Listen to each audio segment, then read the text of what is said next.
Mr. DJ. Hey, check this out. We got a great show coming your way.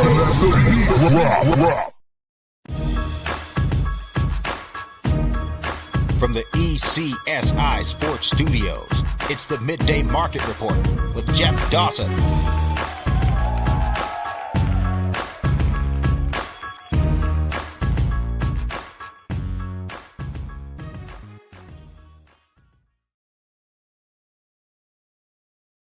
Hey sports fans, are you ready for an exhilarating gaming experience? Introducing VIPclub.lv, your ultimate online sportsbook and casino.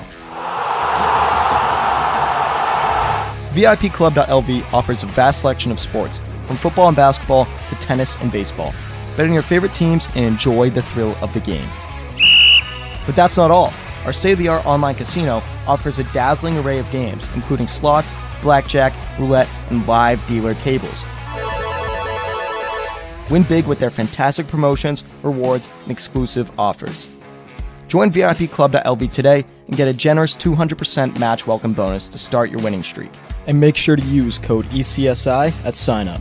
Bet it, win it, and cash it at VIPclub.lv. Visit VIPclub.lv now and play responsibly. VIPclub.lv, your sportsbook and casino extravaganza. Must be 21 or older to play. Please gamble responsibly. Visit gambleware.org for help. Good afternoon, sports fans from all around the globe. I am the host, Jeff Dawson, East Coast Sports Investors, and this is the Dawg The Desperado Fantasy Football Show, take 2 or 3.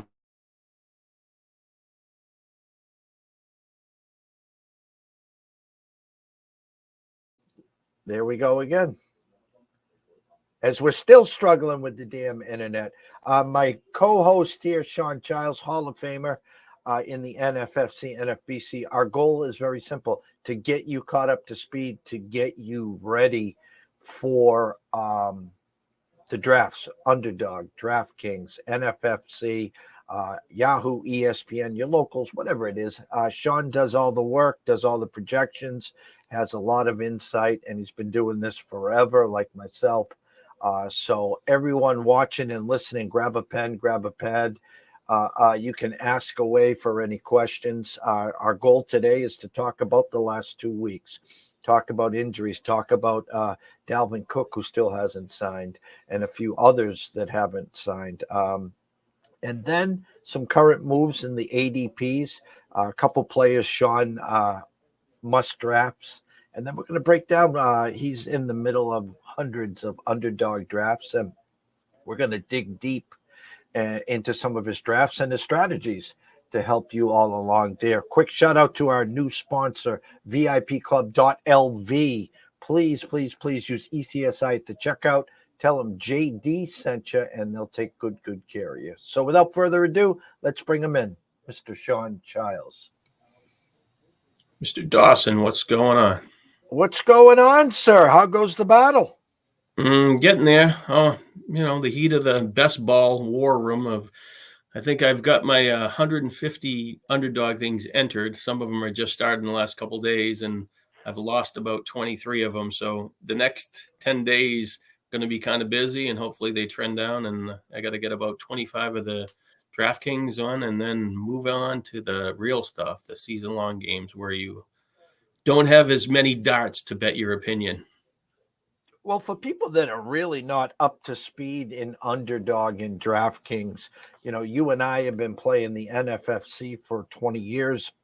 In the online championship, you're beating now over 4,000 teams for the grand prize. You have leagues where there's 12-man teams, 14-man teams, and stuff like that. But the Underdog and DraftKings are special. The top prizes are in the millions, but you're having to beat 400, 500, maybe even 600,000 teams. Talk about it, Shawn. Yeah, it really kind of came on the last 3 or 4 years. I kind of noticed it when FanDuel bought draft.com, which is actually, I think they're the company that started Underdog. But anyways, before, I think when they first came out, $1 million for beating 168,000, max entries 150. So, if you put in $3,000 or so, you were the odds, you divide it up, it's not as tough as you think, because you're in a main event, you're competing against, about 800 teams sometimes in some of these main events, and you're going to win, $500,000 or 300,000. So in comparison to that, you're putting in more teams, but you got more darts, but at the same time, you're going to get you're not, everything's going to go wrong. So if you put in 3,000, you might get 1,000 back, you might get 2,000, but your goal is to make it to the last weekend to win $1 million. And the playing field at Underdog has changed, where I think it's kind of more, it's almost quadruple in size this year. And it's $3 million for first, for a $25 prize, 12-man drafts, 18 rounds, no kickers, no defenses, half-point PPR, 4 points for passing touchdowns. Pretty exciting format. Software is really good. You can see how far along in your drafts, especially if you do a lot of them. I can't do the fast ones. I just don't have the time for that. But the slow drafts, even though I'm picking every hour and stuff like that, multiple picks, you're doing it at your leisure. And if you get busy for an hour or two, then you can kind of catch up. DraftKings has got a $10 price point where you can win $1 million, but I think it's about 1.1 million this year. You got to beat last year. I think they used to be around 20 and maybe offer the $1 million prize. So that's kind of interesting. They go 20 rounds over there, full point PPR, and they have the bonus for the 100 yards and 100 yards receiving and rushing, and for 300 yard passing. So it's a little different scoring format and a little depth of the player pool. But both, options are, you're throwing a dart and, you're going down the road and making picks, and you have all these detour signs, and you don't know which one exactly is the one to the finish line. So, but we'll see at the end of the year. This has taken up a lot of your time, and as basically Sean Kroll, good Lord, glad to see that you're not underwater anymore. As Monday, I think it was Monday, the deluge, and all the golf courses. Shout out to the kitchen himself, and apologies, I was not there this past Sunday, the yearly event at the pond. I'm there in spirit, my brother, trust me. So thanks for following and watching along. He's got a new driver this past week. I'm wondering how it worked out for him. Hopefully well. As everyone's doing all these draft Shawns, and you're focused in on DraftKings, you're focused in on Underdog, you're soon going to be jumping in the FFPCs and then eventually into the NFFC. How does the brain keep up with 4 different formats? I think it's just you're used to the different draft flows. You got the NFFC, which is a little bit more quarterback heavy, 6 points for passing touchdowns. They're pretty strong group of drafters where, at the top end where, you might end up with a lot of repetitive owners.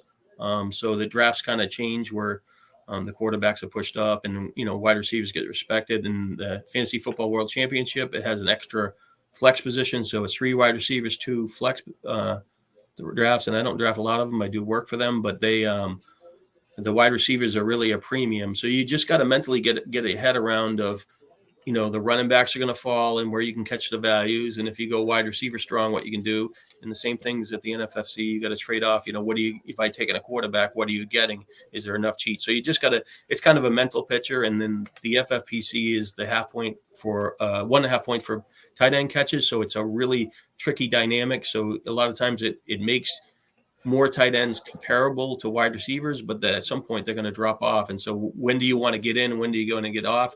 Do people overprice them? And the rest is more of a natural flow, but the ranges of those drafts can be wide because of the impact of the tight ends. Plus they have the dual flexes with 2 wide receivers, 2 running backs. So it changes a little bit. People sometimes want to go be 4 running backs, and some people want to have a lot of tight ends, and some people want to have a lot of wide receivers. So you just never know what you're going to be in. So you got to kind of be on your toes, but ultimately you got to be able to evaluate, player to player and understand the difference in formats. And I think from playing them enough, I kind of have a feel for all 3. I would say that, one I might favor better than the other because of just my draft style, but it all really depends on who's in your league. Dalvin Cook, Leonard Fournette, Kareem Hunt, still not signed anywhere. We've heard Dalvin Cook to Miami, to the Jets, to the Patriots, back to Minnesota. Leonard Fournette came into New England for a workout. Kareem Hunt headed over to the Saints with Kamara out for 3 weeks, and then they lose, was it Enos Benjamin for the year, so they're struggling there.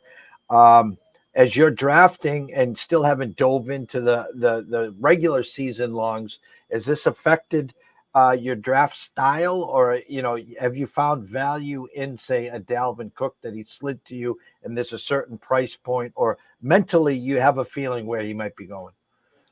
For the first 3 weeks of when I was doing the best ball drafts, Cook was kind of overpriced, and there was a little more chatter of where he might land, and so he was more of, say, 7th, 8th, maybe 9th round pick, which at that time you could get better backs and stuff like that. So he never really presented himself to me. So I would think that in those drafts, if I went a little bit wide receiver strong and I was kind of struggling and I needed a third wide receiver, a third running back with upside, he would kind of be a target for me or take a shot at. But over the last week, I've seen him slip into the hundreds, and I've already had 3 running backs. And, if he's at 105, 110, and I got the wide receivers drop off, I have 2 quarterbacks based on what I'm trying to do, or a tight end, and however I'm structured, he's kind of like, well, do I want to take, Gibson or Robinson of Washington, or the mess behind that? Because that's kind of the break off of the running backs.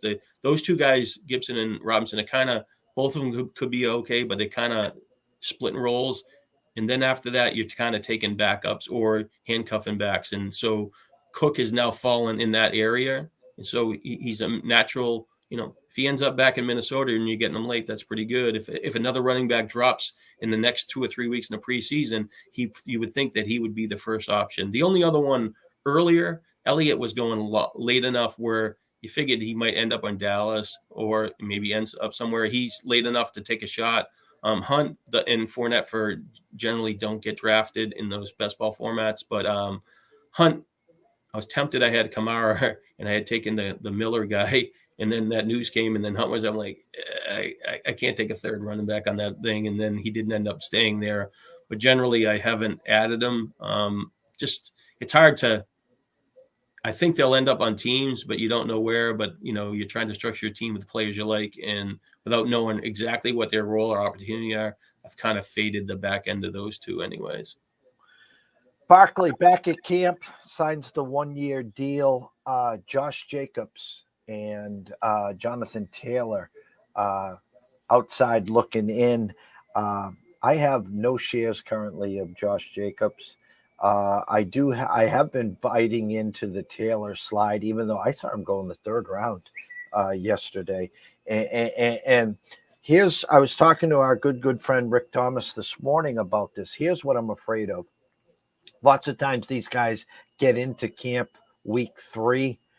They do know preseason, and then they try to get ready for the first week. And there's always that greater possibility now of an injury, and then a lagging and nagging injury. Where are your thoughts are Jonathan Taylor and Josh Jacobs? And are you staying far away, or are you finding value in either one of those 2?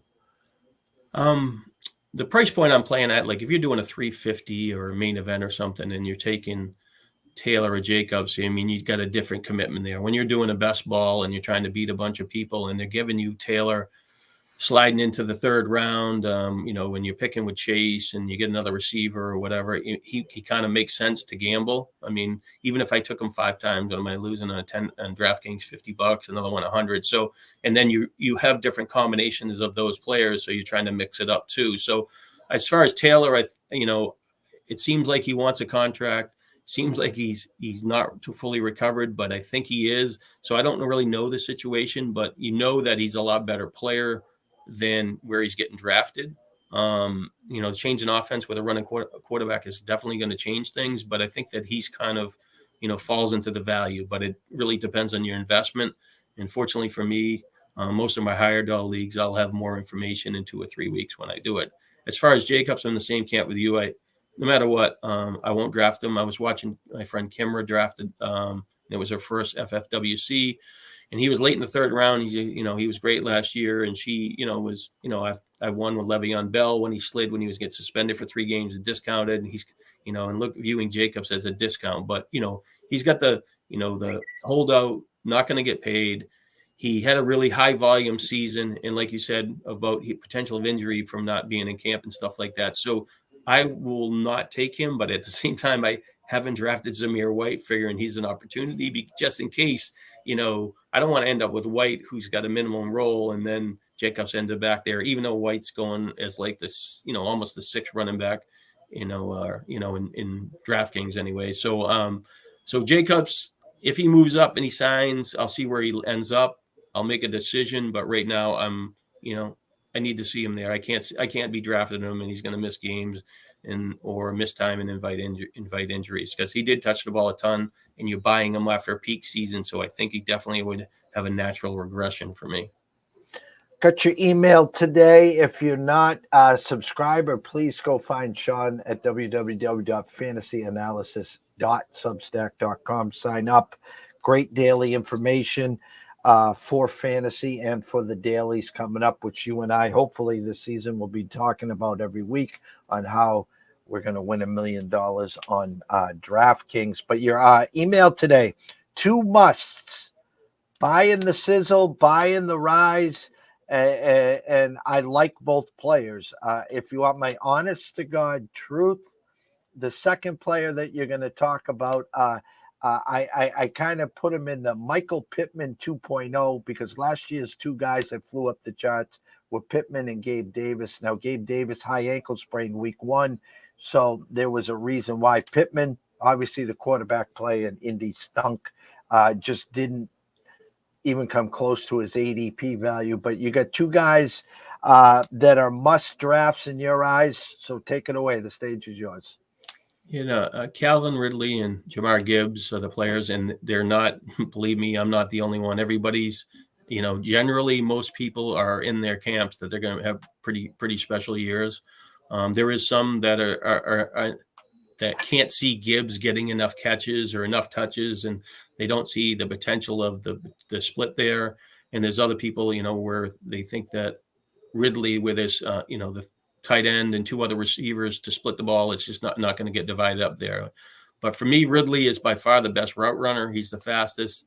He's probably going to score the most touchdowns. He's kind of a difference maker, and he showed it with Atlanta, and Atlanta threw the ball well over 600 times, and he had Julio Jones on the other side, and he played in really good offense. But Jacksonville's offense is on the rise. They don't really, pound it in close to the, at the goal line with a running back. So he's going to get his chances. And I just think that even though I have him for 84,096 and 9 touchdowns, he's the 15th receiver, which is probably right around his ADP. But when I look at those numbers, I'm like, man, I think he can beat all those stats. And I think that he should be better than 3 or 4 receivers drafted in front of him.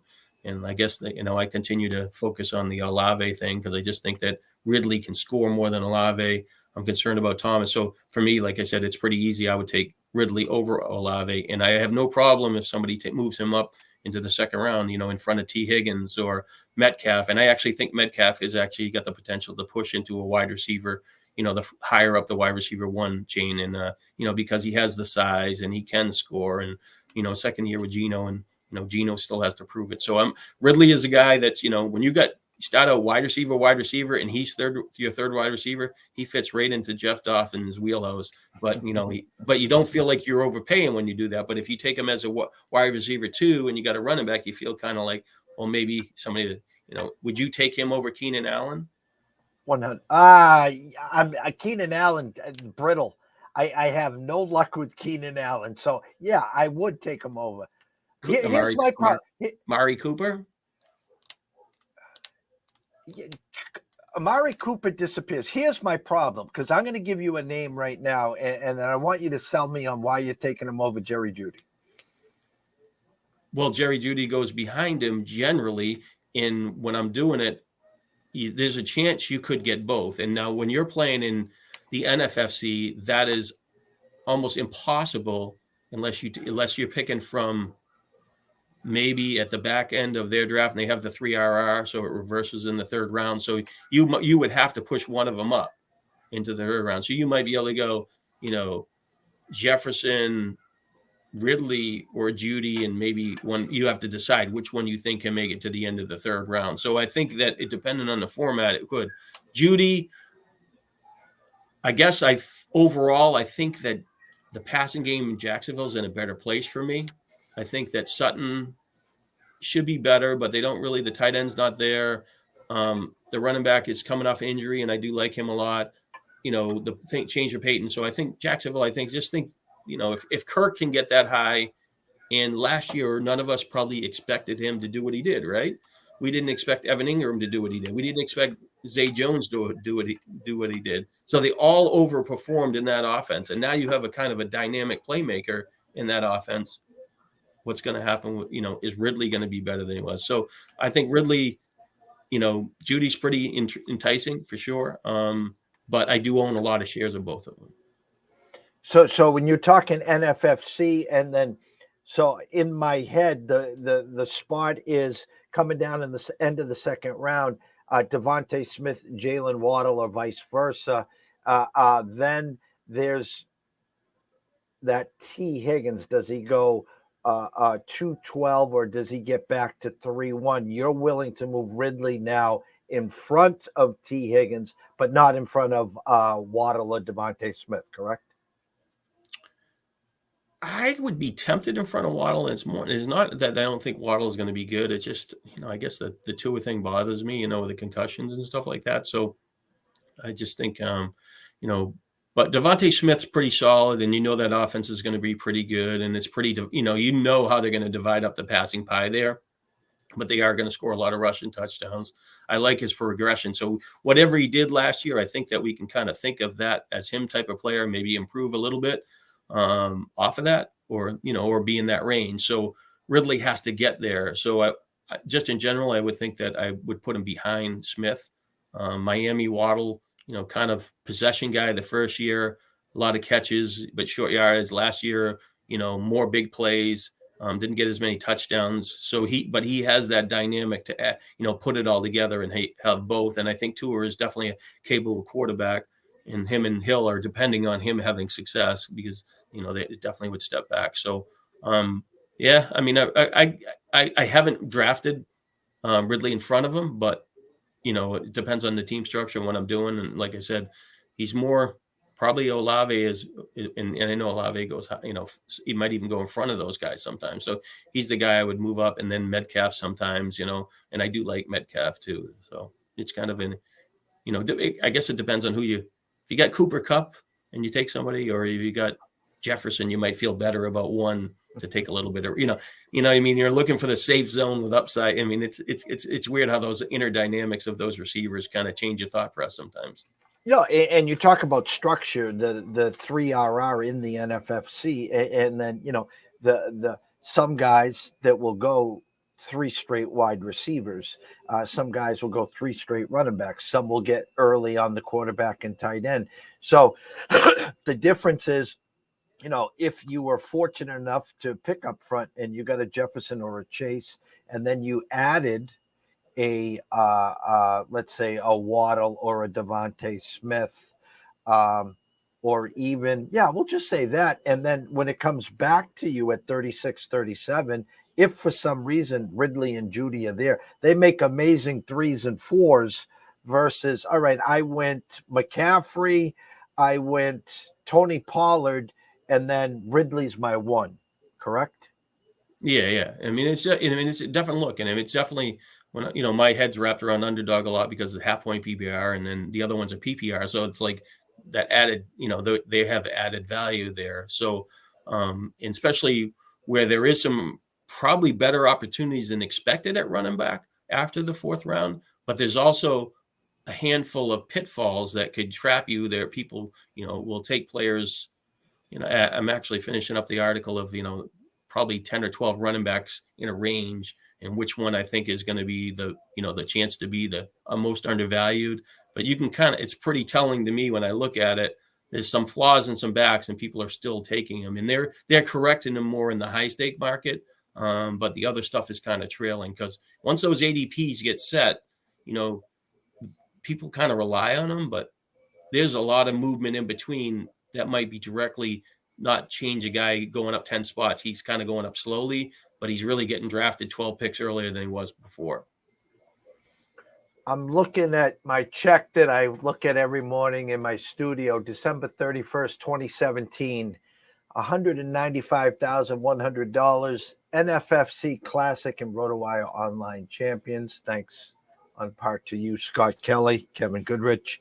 A year that I'll probably, God willing, would love to duplicate and have it yet. A year that Alvin Kamara was a huge, huge part. Now, when Gibbs was in school, I watched him every week. I whispered to you, hey, keep an eye out for this guy. The Lions saw something and moved all the way up. Supposedly the Jets were in on him, and the Lions moved in front of him to grab him. The difference between Kamara and 17 was 6th, 7th, 8th round. And now Gibbs, 3rd round. I think it's real easy to draft from the back in the NFFC and to go wide. And even at 25, 26, 27, putting your hat on Gibbs, if you started out with a CD Lamb, St. Brown Gibbs, or wherever you want to go there with Gibbs, you're feeling pretty comfortable. When you dig into the NFFCs, and if you start too wide, my assumption is Gibbs will be your next call, correct? Yeah, he's the movable piece in the 3rd round. Obviously, the temptation of Taylor, if he slides, is there too. And then, is Gibbs going to catch 50 passes, 70 passes? Montgomery's there. If one of them got hurt, the other would gain a lot of value. But it is a split, and he's an exciting player. And Detroit really featured their backs last year, a ton of touchdowns, and their second receiver is, out for 6 games. And I guess their tight end, Laporta, is gaining some momentum. So you got a little more confidence in that. So their passing game looks a little better. Goff, minimized the damage and turnovers last year. Good ball game manager. Really seemed like he improved in that system, throwing touchdowns. But, as a fantasy quarterback, kind of a little more up and down because, they run the ball so well and they get rushing touchdowns. So, Gibbs falls into a very good place. They have ties to the Saints offense, the head coaching, there in the past, which featured the running back. So it just checks a lot of boxes. We know Swift was pretty exciting when he made plays there. For some reason, last year, they only had Swift on the field for 34% of the time. I have to believe Gibbs is on the field for a lot more than that. Last year, Swift he missed 3 games and was on the field for that much, and he still was the RB21 in a PPR format. So, what is this guy going to do? And what is his upside? I mean, I kind of wrote it up. I said Jamal Charles in the passing game, and I got that, that 8 catches for 195 yards and 5 touchdowns against the Raiders in my head. And then, Chris Johnson running the ball, Chris Johnson was really explosive and break the line of scrimmage and making those long runs. So he has that type of talent. He does not have the same kind of opportunity as Chris Johnson or probably Charles out of the gate, but he is going to be very, very exciting. And like I said, he's kind of the go-to guy in the 3rd round. If you feel like you don't like the options at running back, Stevenson, I like him. Thought about adding somebody. Doesn't seem like he is explosive. He'll catch the ball, grind out some plays. Really didn't give him a lot of touchdowns last year. And then you got Jacobs in there. Who knows what's going to happen with his signing. And I can't remember the other running back that tends to go there. But, that's what you're comparing it to. And really, it depends on who you start your team with. Before we go and break down one of your underdog drafts or what's going on as the mad scientist back there, I have a hard time in that 6th and actually even sometimes 7th round now with Montgomery staring me in the face. I'm not comparing him to Jamal Williams and the 17 touchdowns last year. He has played in the NFL a handful of years. He is a good runner. He was running behind probably one of the worst, if not the worst, offensive lines in Chicago. Now comes in a situation where half of his games are inside on the turf. They love to run the ball down there. Can you comfortably say that you can use Montgomery, number one, as your second back if you tried to go wides, grab a tight end, grab a quarterback early, and have Montgomery as your 2. That's number 1. Number 2, if you got Gibbs, I know you're not big into handcuffs a lot, but if you got a Gibbs Montgomery combo, is it possible that you could play both each week as well? Yeah, I've drafted the Gibbs, Montgomery, and the best ball stuff. Just figured I'd sew up the backfield, and depends on what the comparisons is. And I probably got Montgomery more often earlier, and then I've kind of changed my tune and mixed it up a little bit. But Montgomery is going to get a lot of carries. He can catch the ball. I mean, Gibbs is going to get more of the chances, but he definitely can catch 1.5 catches, a game on the average. He's going to score some touchdowns, but that's going to be probably a little closer split than people think, just because Gibbs is going to break some plays in the red zone, from a little further out, and Montgomery's going to be more of the in close guy. But he's definitely going to finish as an RB2 for me if he plays all 17 games. So he's a kind of a nice, steady, trusted asset, especially where somebody has cheated the RB2 position by going wide receiver strong. Does he have the ceilings? Like if you in that area of the draft before the holdout, Kamara's, we didn't know where he was. So Kamara was getting drafted after him or later. Well, with Kamara now, he's in a split role similar to the situation as Montgomery. But, Kamara definitely has a higher floor in pass catching. So I've kind of think of it as now that I know Kamara's out for 3 games, and I would rather have him for the long haul rather than Montgomery. So it's the dynamics of the pieces changing and gaining value and stuff like that. But you can play them both. You could use them as a cheat too, and I think they're both backs in that backfield will be productive if they stay healthy. Shout out to Stu Bunting. Shout out to Mr. Rooney himself, and of course Mr. Billy Cullen. Roll Tide as your boys from Alabama look to knock off that juggernaut called Georgia with the weakest schedule in the history of the NCAA. Their first tough game, second week in November in Tennessee. So, Billy, don't get upset when they're undefeated and they roll into Tennessee 10-point favorites either. So, big following, Shawn. Thanking everyone here watching and listening. If you'd like now, let's pull up if we can. I'm not that smart here. I'll pull up one of your drafts as you can talk through some of your picks, your thought process on why you did what you did, and your thought process moving forward as we get closer to Labor Day weekend.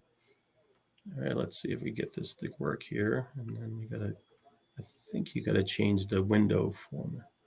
Let me see. I can do this. Yeah, there you go. And then I can even do this for you, I think. Hold on. There we go.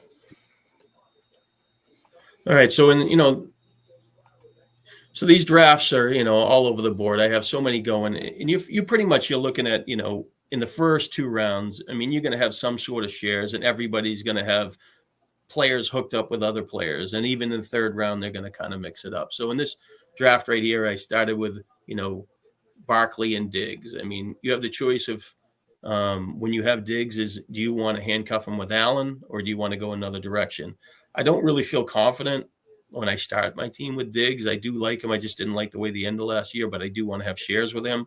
I've tried a few teams where I have paired him with Allen, and I tried to put together the 49ers passing game with him because they fall a little bit later, and I can get Gabe Davis in like the 6th round, the tight end maybe in the 10th or 11th, and then I can get Purdy and maybe pick 150. So I've tried that a couple times. So you're trying to, when you look at it, if you're trying to win the overall, you have to get there first. So you got to take the best available players, but there's at times you can potentially put some stacks together, and it kind of, your draft pick and draft flow kind of dictates it. So sometimes you just take the best player and you just try to make it to the playoffs and see what happens. And in this format, you come in 1st or 2nd, you kind of move on. So in this particular case, when you look at the player pool, we're in the 3rd round. Running backs, we got Jacobs. We talked about him. We're not going to take it. We talked about Gibbs. He's staring you in the face. He's the best available running back. And without clicking on wide receiver, if you saw like a Ridley there, then you'd have a decision want to go there.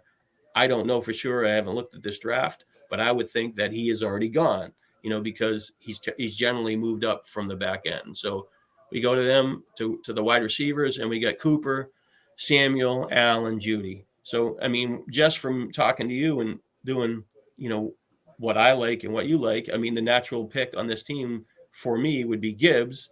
And then you hope that Judy slides to the next round. And that's like the standard opening. You get 2 running backs, 2 receivers, and then you see where you go. But you can take 2 good receivers in the first round. You could take a Lamb, a St. Brown, or Lamb, A.J. Brown, even the, Wilson. There's a lot of combinations of wide receiver. In this particular turn, you could get a Gibbs with possibly a Harris or ETN. For me, it kind of drops off at running back. So, unless you're playing a gimmick here or where you're, drafting. So right now at the back end, I tend to be 2-2, but if they beat me to the wide receivers, I'm willing to go 3 running backs and wide receiver to be the reverse. I've tried 4 running backs, 4 wide receivers sometimes, but you got to kind of be creative at the running backs from the 5 through 8. So in this draft, I will take Gibbs at running back because he has the highest potential. And this is a half-point PPR, so actually, the running back gains a little bit of value over Judy. So like with a full PPR, you could conceivably say you want Judy in front of Gibbs, and I don't have a problem with it. I don't have the projections right in front of me. It's close. So in that particular draft is that one, and I can probably go to another one. Let's see what there is. I know there's like 5 of them. I'll look for something. All right, this one's a little more active. So what you can do here is you click on your team up here, and it shows you I got two quarterbacks, 4 running backs, 5 wide receivers, and a tight end. And I'm typically going in underdog 18 rounds. Even if I got Hurts or Kelsey, not Kelsey, Mahomes, I'm still going 3 quarterbacks because we saw last year Hurts had a great season. In week 16 and 17 was out.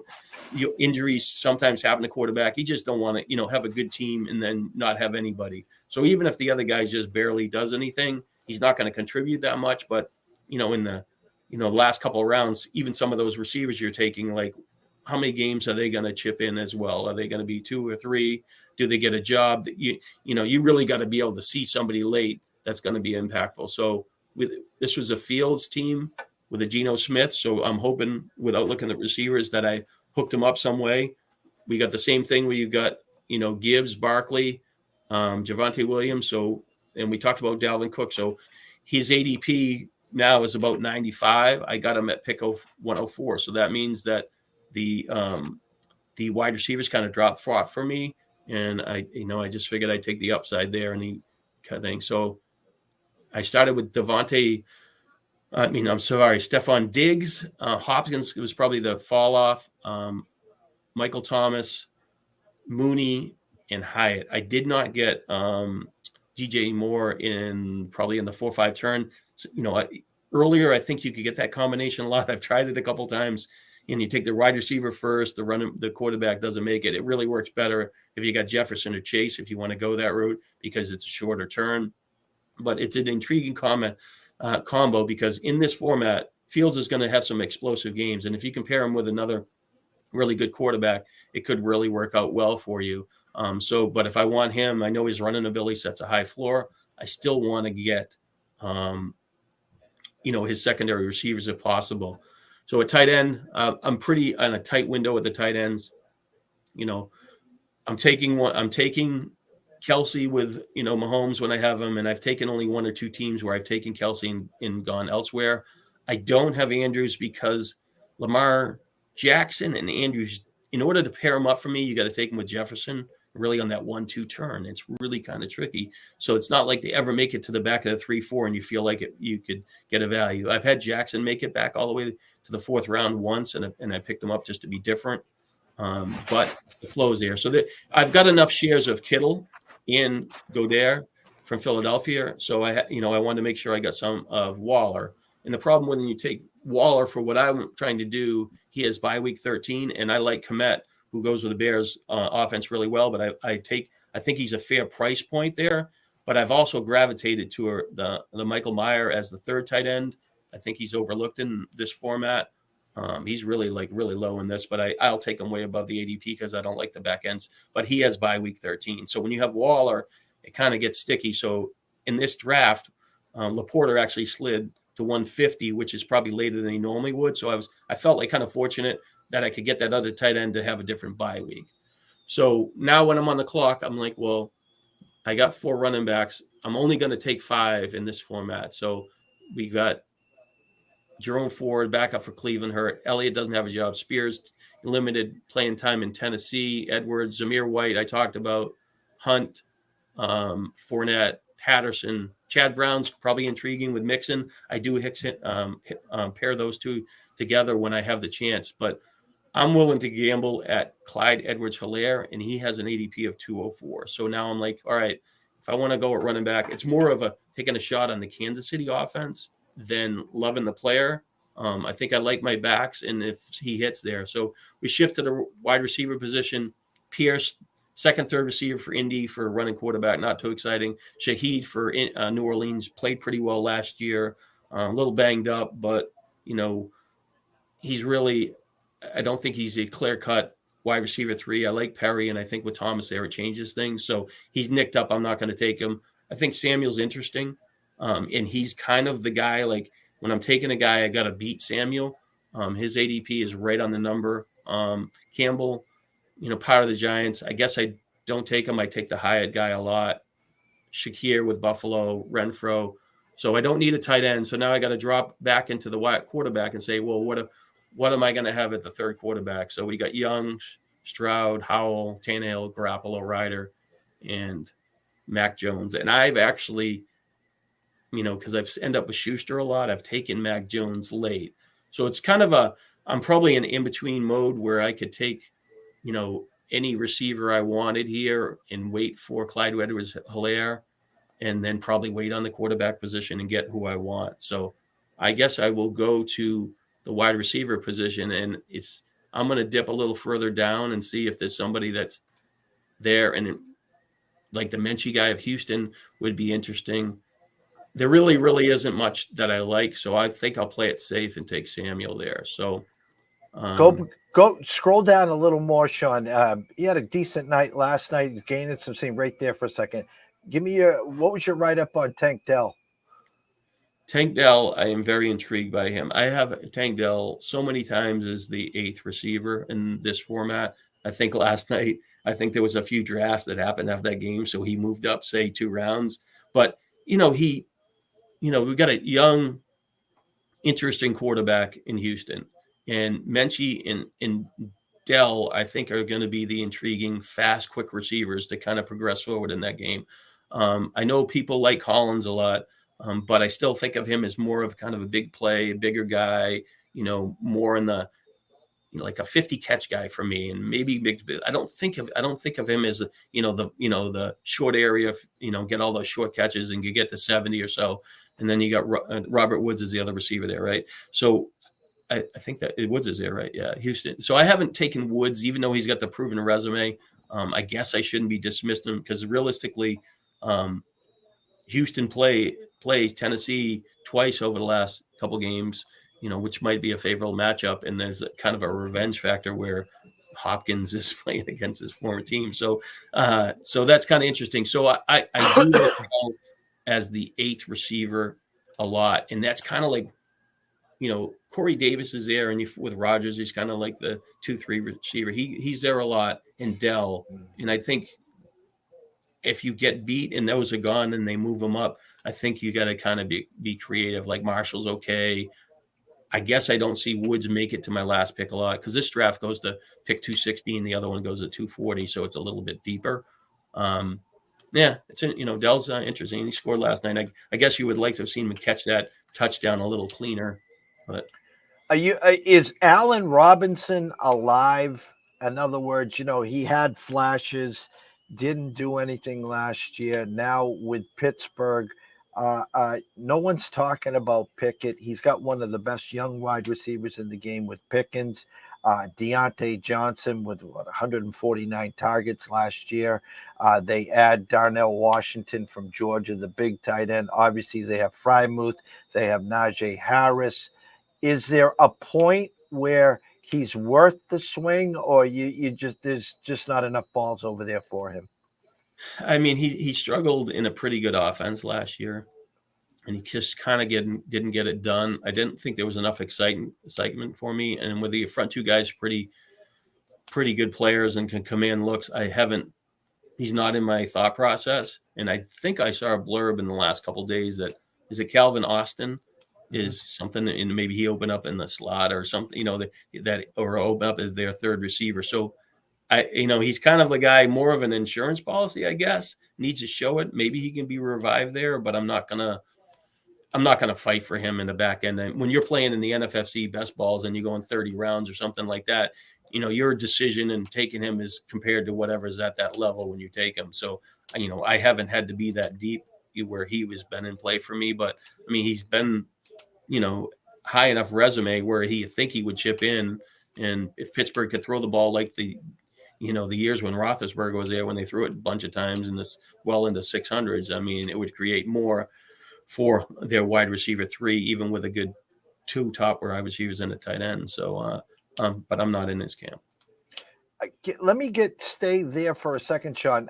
If you're, you taught me 20 years ago, you build the strongest team possible. You always play your studs. The least amount of question marks that you have creates the less mistakes that you're going to make. So if you got a quarterback that's playing every week, but it's bye week, other than injury, the Burrow, Mahomes, Hurts, blah, blah, blah, Herbert, whoever you want to say in that level, and then you're looking for your second quarterback, I'm not hearing the name Pickett. And size-wise, he fits the mold. Yeah, he's got small hands. He's got one of the best coaches in the game.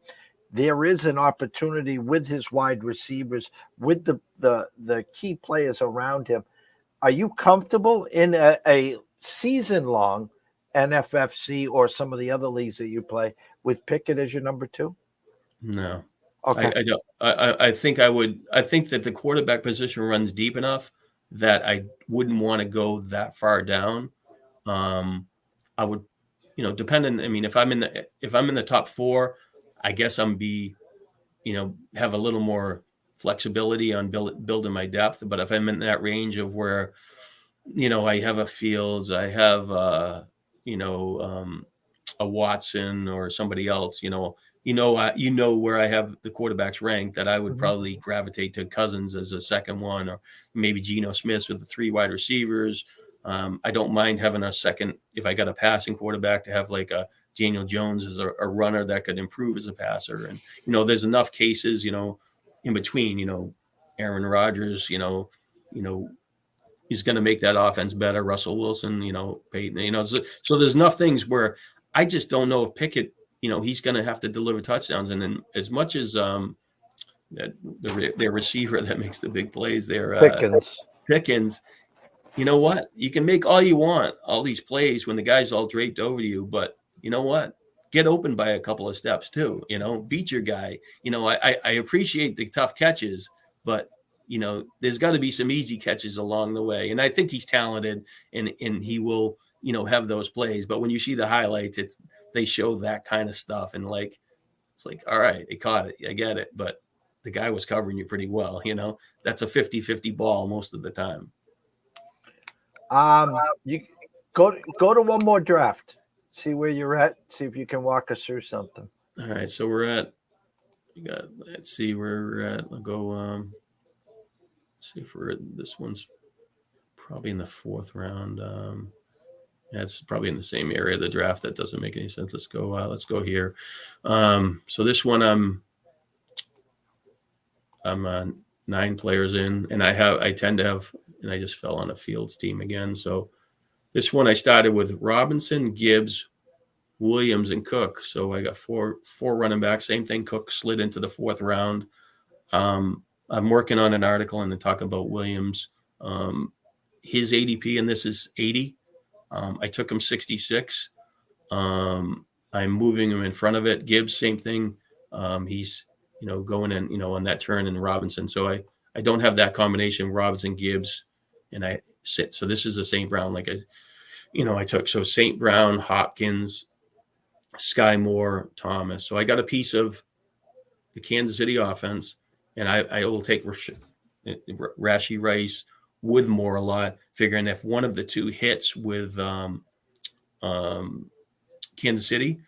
It's going to help me out in the best ball format. I don't have to time these players. And if they both work out, I've got two pretty good players.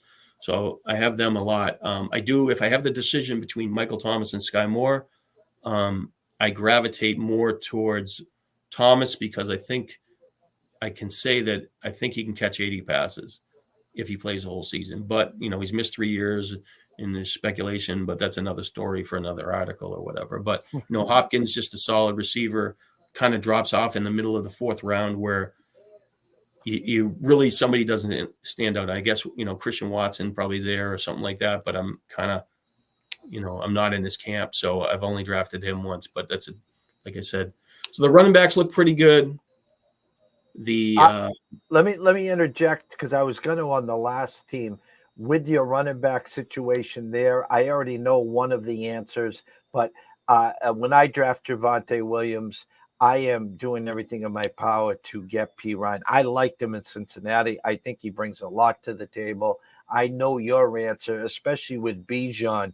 So my question is, with Bijan, are you making Algier a priority if possible? And secondly, Javonte Williams, in your eyes, you're not going to back him up with P. Ryan. Well, when Williams and P. Ryan were getting really, like 3 weeks ago, their ADPs were really kind of close within, like, I think a round. I would never handcuff them.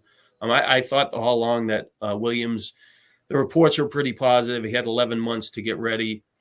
I was in the impression that he was going to be good to go in week 1. Even if he missed a game or two, I would be okay. I think P. Ryan's been around long enough. I liked him early in his career. I thought he'd be a better player. It didn't work out, but he really kind of came on once he got to the Bengals and played pretty well last year, especially as a fill-in for Mixon. I think he's a bigger back, and he is helpful. And I guess if he got the job, he would probably be productive. But I don't view him as, when I'm building the best ball team, that I want to pin the tail on those two backs. But with that said, his ADP is now slid where I've seen him. He might be in this draft. So he is gone already. But I've seen him where he slides to 117. And now if I have 3 backs and he's sliding where I don't like the other options, I have taken him a couple times. So I have handcuffed the 2, but it depends on where he falls. But I wouldn't take him where if Williams was really going as ADP and in the 80s or something like that, and before he was in the 90s, I would never take him. But as far as Robinson, Algier kind of has a wide window. So sometimes he's like 135, and sometimes he goes in the 150s. And right now No, you went by him. He's at 140. Oh, there he is, right there, 141. Yeah, so he would fall. I would try to handcuff him because I think he will have some games, and will protect him. So I think that the range is wide enough, but it depends on. I have to get the other players on my team, and he's got to fall at the right place. Where I have 4 running backs right now, probably not going to take him unless he falls into the 150s on this team. So because I have Fields, I definitely will be looking for a running back here. I'll check the wide receivers, and if say Sky Moore or Thomas or some other receiver up that was earlier slid, I would be interested. In this particular case, that Juju's okay for me. But the next receiver that I would even draft is Rice, and I would put those two together. But his ADP is 137, so a lot of times I look is like my next pick's 114, but when do I pick next, and to see how far now do I have to, if I'm picking 138, my next pick, so I have to decide to let that guy go, or do I pick him now? Because I don't have. My question is, this is a Fields team. No love for Mooney there? Mooney, just from doing the drafts, I'm interested in Mooney, but I know that there's not enough fight for him, that there's a chance that he makes it. But if you ask me which hookup I would rather have, it's Kmet than Mooney at that end. So okay. Kmet's ADP's like in the 140s. I own him a ton, but there's a lot of tight ends that are, listed in front of him. They're for somebody could pick him off in front of me, but there's a good chance he makes it. So I would prefer. So if I'm at 137, say I don't take Rice here, I would take Kmet, and if Mooney made it to 140 something, and he was there, I would probably take both. But my first concern, because I know the tight end isn't important to me right now, and I know that Fields has a little bit of injury risk and big playability, I would ideally like to see if they left me Cousins, just because I like his receivers and his potential and his number of passes. But once he drops off, now then my next thing is, all right, out of any of these receivers, St. Brown, I have St. Brown and Gibbs. I think we talked to that about the off air. So now I have St. Brown and Gibbs. So I have potential 2 hookups here. Daniel Jones, I can get Hyatt later. Wilson, I don't have any of his receivers, and I have him a ton. I draft Thomas a lot. I think should have a couple shares of Carr just for the fun of it, because in case Thomas and Kamara ever do anything, have a big game at home or something. So I would think that I would want to go against the grain and maybe take Goff, but then I have to decide, do I really want to take him 15 picks ahead of his ADP? And if I don't, who do I want to move up? Do I move up Rice, and see if Goff makes it? Is he really that important? But because we're doing it and we talked about it, I'll take Goff because I don't have too many shares of the double hookup, and that's pretty good. And you still have the option at this point of the draft to still get his tight end as my second tight end. So, those are some of the things I think about when I'm doing it. I mean, a lot of these, you think that you got a bunch of them going at a lot of time, and sometimes they tend to be quick, but you really kind of have to review your team and kind of really understand the players. They're just not names, and, 2 names next to each other, they could have a wide outcome at the end of the year. But from doing the projections and the research, I have a pretty good mental profile of what I think of the player. It doesn't necessarily mean that they're going to perform up to expectations, or even if they still stay healthy. But, it's definitely, helps when the decision making. And then once you're doing these drafts, you get a feel for who's dropping, who's moving up. And, I've taken Deshaun Watson way ahead of his ADP a ton, but that's because I wanted 2 players on the next round. Now I could, move up Javonte Williams and get Watson the same round and end up with a similar team, in some way. So definitely interesting drafts. What is it? Mr. Rooney says, I had a few number 5 picks, and I'm taking Kels with the 5 and then Mahomes when it comes back to a round of them. I've seen a lot in the NFFC. Again, I've done a dozen slow drafts, 30 rounds, start the OCs on Sunday, but the guy picking at the end has gotten actually, no, that's not even right, because Kelsey's gone as early as 3, 4, 5, as Rooney's saying there. But I have seen some in the online championships, some Kels Mahomes matchups there. And go ahead. The player that the Kelsey Mahomes teams, you can develop the teams really well, because you can get Mahomes is young receivers, and if one of them hits, you're fine.